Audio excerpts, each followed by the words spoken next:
Olivia de Lamberterie vous le dit une fois au moins ou deux par semaine, offrez des livres. C'est le moment ou jamais, franchement. Là, on arrive à Noël. On commence par Charlie le Simple. Qu'est-ce que c'est que ça? C'est un premier roman irlandais sublime. Vous savez comment c'est? À la rentrée, au mois de septembre, on dit « Oh là là, il y a 650 livres ». Et puis, on fait le bilan des courses au mois de décembre, on en a parlé de 30. Alors moi, j'ai cherché, mais vraiment le livre, hors des sentiers battus, et je suis tombée sur cette merveille. Charlie le Simple, publié par Joël Losfeld.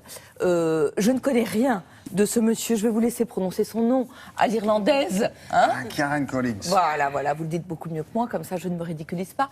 C'est une histoire d'amour sublime racontée par un simple d'esprit. Comme ça on dirait du Shakespeare, et ça pourrait. Le simple d'esprit, c'est Charlie. Mais est-ce qu'il est vraiment simple d'esprit? Les choses sont beaucoup plus compliquées. Un petit garçon à 2 ans tellement infernal que ses parents l'emmènent chez le médecin, parce qu'en fait il ne veut rien faire de ce qu'on lui demande de faire.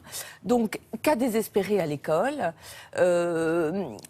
on dirait, si vous voulez, qu'il ressemble peut-être à un enfant autiste, mais atteint du syndrome d'Asperger. C'est-à-dire un enfant qui n'est pas du tout porté sur les relations sociales, qui parle très peu, mais qui sûrement est intelligent. Il a une mémoire auditive exceptionnelle. Tout ce qu'il dit, il s'en souvient. Et puis quand on le prend au début du livre, c'est un jeune homme qui est atteint de ce qu'on appelle un syndrome de stress post-traumatique. Il a vécu un événement tragique.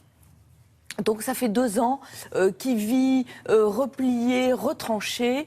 Et puis son médecin un jour lui dit « Raconte ton histoire. Raconte ton histoire, raconte ce que tu as vécu. Tu dois écrire 1000 mots par jour. » Alors, il s'y met, il râle, il ronchonne. Et c'est important parce que la narration, du coup, elle a 2 choses vraiment différentes par rapport à tous les autres récits que vous pouvez lire.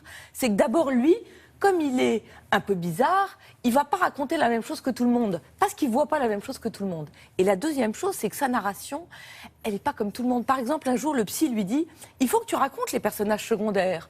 Lui, ça l'ennuie de raconter les personnages secondaires. Alors, soit il fait un dessin, ou met une photo, ou alors tout d'un coup, il vous dit « Voilà, je vais écrire 10 fois son nom, bah comme ça vous allez vous en souvenir. » Et donc, il écrit 10 fois le nom.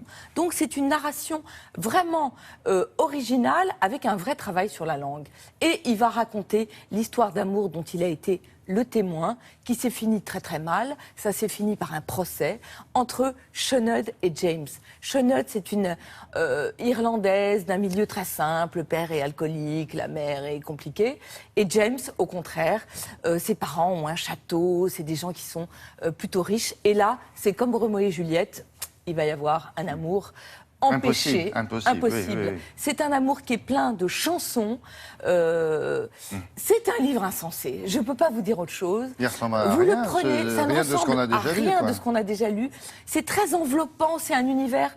Ça fait partie de ces livres. Le matin, vous vous levez et toute la journée, trottez dans mon esprit. Je voudrais finir ce livre et retrouver l'univers de Charlie le Simple. C'est pas fréquent. C'est très très beau, c'est très tragique, mais c'est pas éprouvant comme lecture parce que c'est beau.